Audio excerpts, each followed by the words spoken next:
Buenas, ¿qué tal? Entonces, a partir de ahora, no sé hasta cuándo, nos estaremos encontrando en forma virtual para desarrollar las prácticas de anatomía. Sé que no se compara con estar en la morgue saborizando ese formol, ¿verdad? Pero trataremos de llevar a cabo un buen aprendizaje. Ojalá que sea útil para ustedes este video. Buenas, ¿qué tal están? Hoy vamos a hablar sobre el esófago y el estómago. El esófago es un órgano del tubo digestivo que va desde la faringe hasta el estómago que estamos viendo aquí. Y el esófago es un órgano muscular que empieza en el cuello y termina en el abdomen. ¿Dónde se origina? Se origina en el cuello. Es la continuación de la faringe, como mencionamos. Se inicia a nivel del borde inferior del constrictor inferior de la faringe o a nivel del borde inferior de lo que es el cartílago cricoides, aproximadamente a nivel de la vértebra cervical número 6 o número 7. Aquí inicia nuestro esófago. Desciende posteriormente. Se encuentra primeramente en el cuello, después en el tórax y finalmente en el abdomen hasta llegar a lo que es el estómago. Y este orificio superior del estómago se llama caries. Hasta aquí viene lo que es nuestro esófago. Y esto se encuentra a nivel de la vértebra torácica número 10 o número 11. Como estamos observando en la imagen, esta es la línea media y vemos que el caries gástrico como se encuentra desplazado levemente hacia el lado izquierdo. El esófago, como dijimos, tiene porción cervical, que es aproximadamente 5 centímetros, porción torácica, que es aproximadamente de 16 a 20 centímetros, su travesía diafragmática, que es de 1 centímetro, y su porción abdominal, que es de 3 centímetros aproximadamente. En total, el esófago mide de 25 a 30 centímetros. El esófago también tiene estrechamientos, son 3. El estrechamiento cricoideo, donde se va a encontrar a nivel del cartílago cricoides. El estrechamiento torácico, que es a nivel de lo que es bronco aórtico, y el estrechamiento frénico, que es a nivel del diafragma. También tiene dos curvaturas, una concavidad derecha y una concavidad izquierda, solo que en esta representación 3D no es muy evidente las curvaturas que posee, pero sería de la siguiente manera: a nivel superior concavidad derecha y nivel inferior concavidad izquierda. El esófago posee varias capas. Posee la mucosa, que es la más interna, la submucosa después, seguida de la muscular y finalmente la parte más superficial, que es la adventicia. El esófago se extiende desde la vértebra torácica número 2 hasta la vértebra torácica número 9. Obviamente esto corresponde al segmento torácico. Ustedes ya saben que el esófago se encuentra en el mediastino, específicamente el mediastino posterior. Además, ahora vamos a hablar de la irrigación del esófago. ¿Cómo se encuentra irrigado? Tenemos que tener en cuenta que tiene 3 regiones de irrigación porque posee 3 porciones: a nivel del cuello, a nivel del tórax y a nivel abdominal. En el cuello se encuentra irrigado por las arterias esofágicas superiores, que son ramas de la arteria tiroidea inferior. En el tórax se encuentra irrigada por las arterias esofágicas medias, que son ramas de la aorta torácica. Y en el abdomen se encuentran irrigadas por las arterias esofágicas inferiores, que son ramas de las arterias frénicas inferiores y la gástrica posterior. Bueno, creo que en el fondo se escuchó que mi perro empezó a ladrar. Solo está protegiendo la casa, no se preocupe. Aquí tenemos un ejemplo de la irrigación a nivel torácico, ¿verdad? Muy esquemático, obviamente. Esta es la aorta y estas son las ramas que le está brindando al esófago. En cuanto a las venas, también poseemos por las diferentes regiones. En el cuello tenemos a las venas esofágicas superiores que van a terminar en las venas tiroideas inferiores. En el tórax tenemos las venas esofágicas medias que terminan ya sea en la vena ácigos, en la vena hemiácigos o la hemiácigos accesoria. Y a nivel abdominal tenemos lo que son las venas esofágicas inferiores y estos van a la vena gástrica izquierda. En cuanto a los nervios, vamos a tener al 10º par craneal. Ya saben cuál es, ¿verdad? El nervio vago. Específicamente, ¿verdad? Tenemos el nervio vago derecho e izquierdo, de los dos lados. Se encuentra inervado por las fibras simpáticas a través de la cadena simpática y las fibras parasimpáticas provienen del nervio laríngeo recurrente izquierdo y los dos nervios vagos, derecho e izquierdo. Ellos juntos forman el plexo esofágico, pero aquí hay que tener en cuenta la relación que tienen los nervios vagos con el esófago. Tenemos el nervio vago derecho que va a cruzar por detrás del esófago, como estamos viendo. Esta es una vista posterior. Vamos a ocultar ciertos elementos para poder ver aquí al nervio vago. Este es el nervio vago derecho. Y aquí vemos adelante, o sea, en la región anterior, tenemos el nervio vago izquierdo. ¿Saben cómo puede recordarse? Sencillamente, a ver, la mayoría de las personas somos diestros, usamos la mano derecha. Y cuando nos vamos al baño, usamos la mano derecha para limpiarnos. Entonces, colocamos la mano hacia atrás. Así pues, tenemos que el nervio vago derecho se encuentra por detrás. Es una manera de recordarse nada más. Y nada más mencionarles también que no confundan el esófago con la aorta. La aorta se encuentra posterior al esófago y la textura es totalmente diferente, solo que ahora no podemos sentir esa diferencia. Ahora vamos a hablar de lo que es el estómago. Aquí tenemos al estómago. El estómago, que es un órgano del tubo digestivo que se encuentra interpuesto entre el esófago hacia arriba y el duodeno hacia abajo. Es un órgano muscular donde se acumulan los alimentos. Secreta un potente jugo digestivo que se denomina jugo gástrico y se caracteriza por su acidez. Tiene una capacidad de aproximadamente de 1.5 litros. Ocupa el hipocondrio izquierdo y parte del epigastrio. Si nosotros le buscamos al estómago, le vamos a encontrar por debajo del diafragma y del hígado y por encima del mesocolón transverso. Eso quiere decir que el estómago se encuentra en la región supramesocólica. En cuanto a su configuración externa, es un órgano móvil y extensible. Por eso no podemos decir que tiene una forma específica.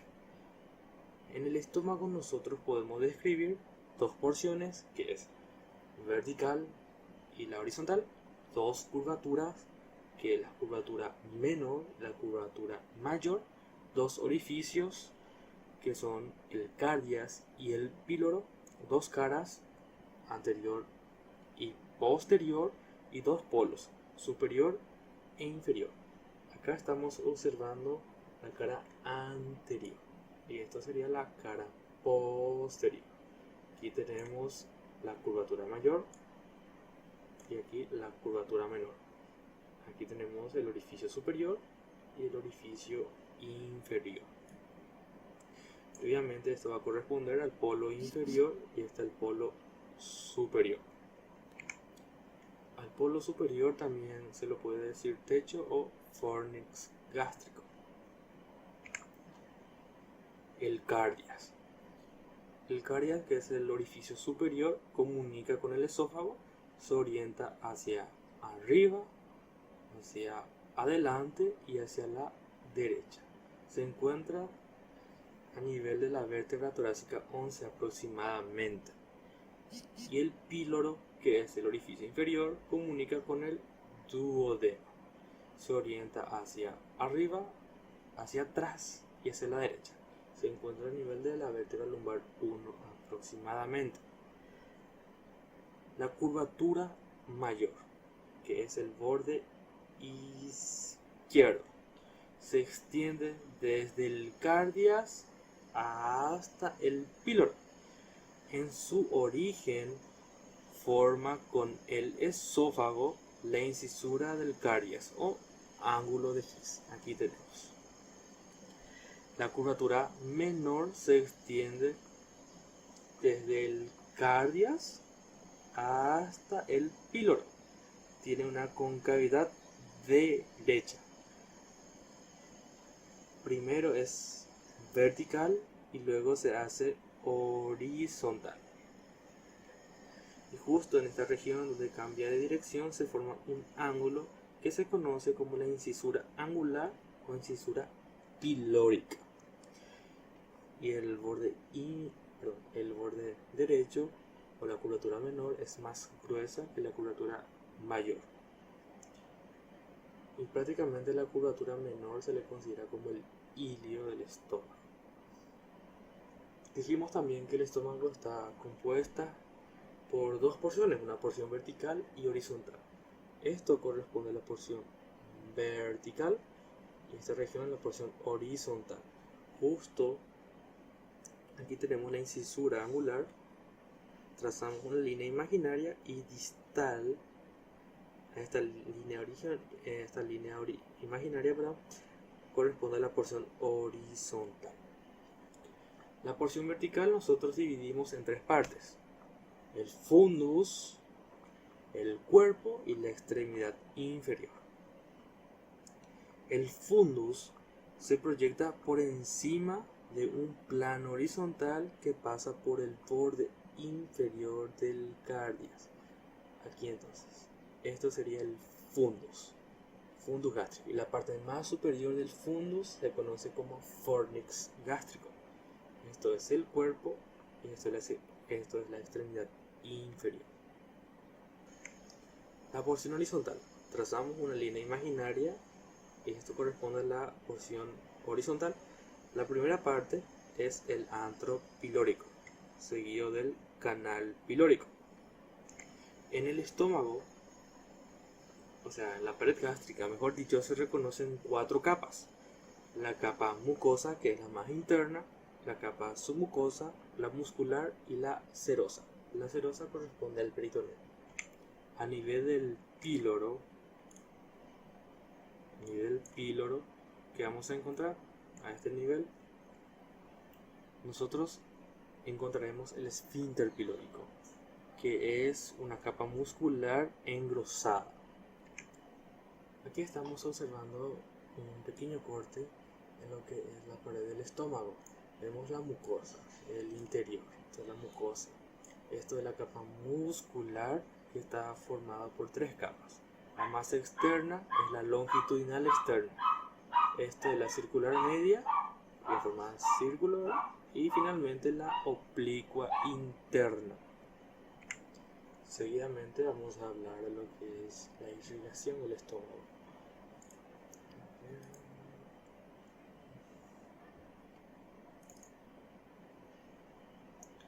Aquí tenemos el estómago con sus vasos propiamente dichos.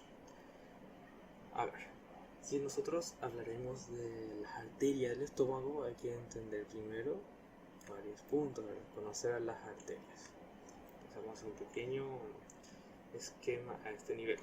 Vamos a representar esquemáticamente las arterias del estómago. Tenemos las arterias de la curvatura menor, arterias de la curvatura mayor y arterias del fundus y el cardias. Las arterias de la curvatura menor son la arteria gástrica derecha y la arteria gástrica izquierda.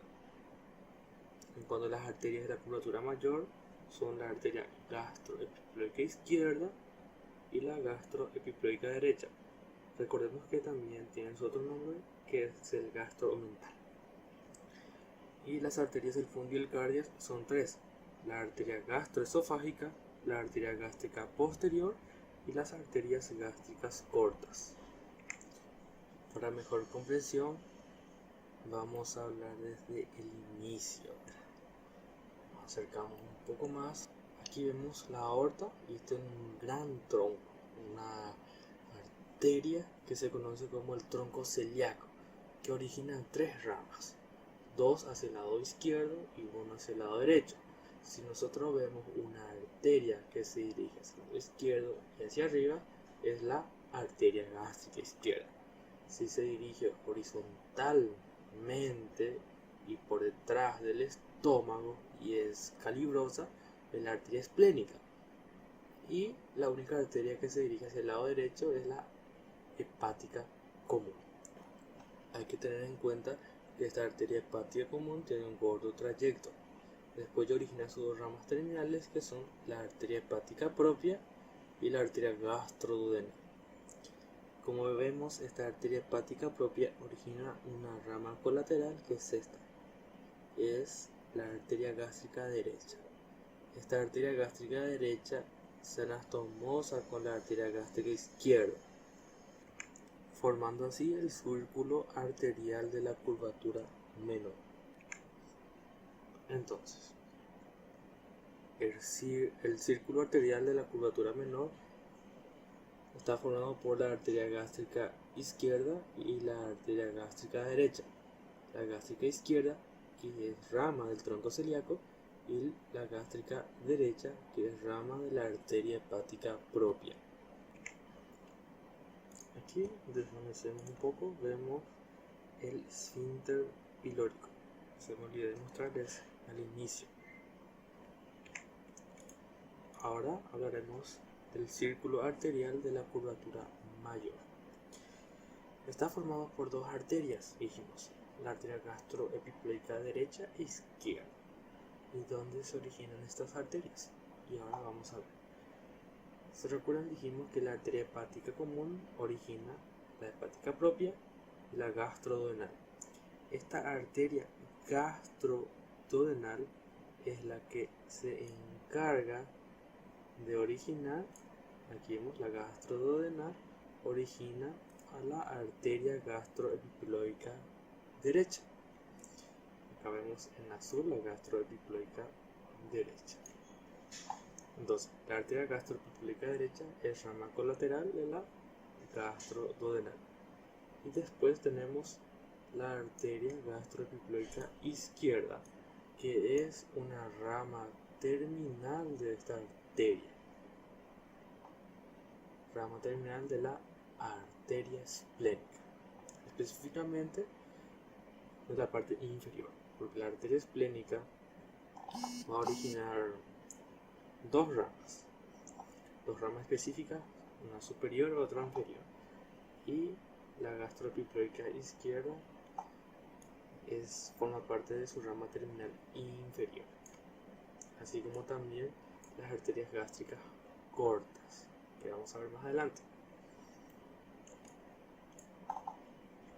Entonces, la curvatura mayor está irrigada por la arteria gastroepiploica derecha, que es rama de la gastroduodenal, y la gastroepiploica izquierda, que es rama de la arteria esplénica. Ahora vamos a hablar de las arterias que irrigan el fundus y el caries, que son tres. Dijimos que una de ellas es la arteria gastroesofágica, y aquí estamos observando. Dijimos que esto era la arteria gástrica izquierda. La arteria gástrica izquierda origina una rama colateral, que es la arteria gastroesofágica. Después tenemos la arteria gástrica posterior, que se origina a mitad del trayecto de lo que es la arteria esplénica, ascendiendo hacia el fundus. Y por último vamos a tener a lo que son las arterias gástricas cortas, que también forma parte de las ramas terminales de la arteria esplénica. Según nuestra bibliografía, forma parte de la rama terminal inferior, así como la gastropíplica izquierda. Entonces, el fundus y el caries están irrigados por la arteria gastroesofágica, la gástrica posterior y las gástricas cortas. Ahora vamos a hablar de las venas. Esto es un poco más complejo que la parte arterial, pero no se preocupen que es sencillo. Las venas son satélites de las arterias y existen círculos venosos idénticos a los círculos arteriales, tanto para la curvatura mayor y la curvatura menor, como también para las venas del caries y el fundus. Las venas para la curvatura menor, ¿cuáles son? Tenemos la vena gástrica izquierda, y la vena gástrica derecha. Tanto la gástrica izquierda como la gástrica derecha terminan en esta vena que estamos observando, esta gran vena gruesa. Esta es la vena porta.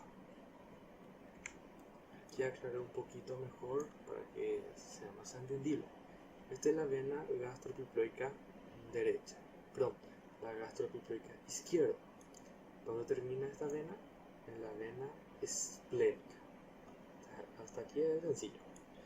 Después tenemos la vena gastroepiploica derecha. La gastropiploica derecha se une con otra rama para formar un tronco que se llama un tronco gastrocólico de Henle. Como podemos observar, esta es la gastropiploica derecha, que se une a este nivel con otra vena y está formando este tronco que desemboca en la vena mesentérica superior. Así tenemos entonces que la gastropiploica derecha se une con otra vena para formar este tronco gastrocólico de Henle, quien termina en la vena mesentérica superior. Este es el círculo venoso de la curvatura mayor.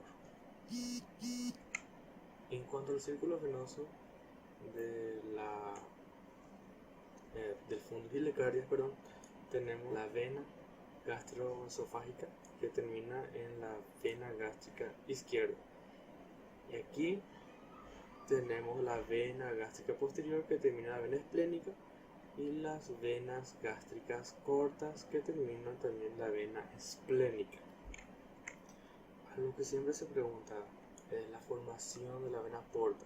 Esto es la vena porta y se encuentra formado por la vena mesentérica superior y este tronco venoso que se forma por la unión de la vena esplénica y la vena mesentérica inferior. Entonces, cuando se une la vena esplénica y la vena mesentérica inferior, forma un tronco venoso que se denomina como el tronco venoso espleno mesaraico. Este tronco venoso se une a la vena mesentérica superior y forma lo que es la vena porta. Esta vena porta que finalmente se va a ramificar dentro del hígado. Y ahora veremos una parte de la inervación del estómago. El estómago se encuentra inervado por el plexo celíaco. Este plexo celíaco, como vamos a ver más adelante, se encuentra formado por fibras simpáticas y fibras parasimpáticas. La fibra simpática proviene de lo que es la cadena simpática y la fibra parasimpática del nervio vago. A estos le van a llevar los nervios que tienen fibras preganglionares. Una vez que se unen a estos ganglios nerviosos, van a salir otros nervios que ya son las fibras postganglionares. Estas fibras postganglionares lo que van a hacer es rodear a las arterias, y de esta manera cada fibra nerviosa llega a los órganos abdominales. Entonces así se encuentra inervado el estómago, pero también se encuentra inervado de forma directa por el propio nervio vago, tanto el derecho y el izquierdo. Aquí vemos, por ejemplo, como el nervio vago izquierdo desciende hacia la curvatura menor. El nervio vago izquierdo termina en el estómago. Proporcionan fibras que siguen la curvatura menor, que estamos viendo aquí, y una llega hasta el píloro. Esto se le llama nervio principal anterior de la curvatura menor. Mientras tanto tenemos al nervio vago derecho, que también, como dijimos, termina en el ganglio celíaco derecho y envía fibras colaterales al estómago. Un nervio sigue la curvatura menor, como estamos observando aquí, y llega hasta el píloro. Y este nervio, ¿cómo se denomina? Se denomina nervio principal posterior de la curvatura menor. Aquí estamos observando este nervio principal posterior de la curvatura menor. Así entonces en cuanto a su inervación. Bueno, hasta aquí en la práctica. Ojalá que les haya ayudado en algo, ¿verdad? Saben que estoy abierto a las críticas. Entonces, que tengan un buen resto de jornada y buen estudio.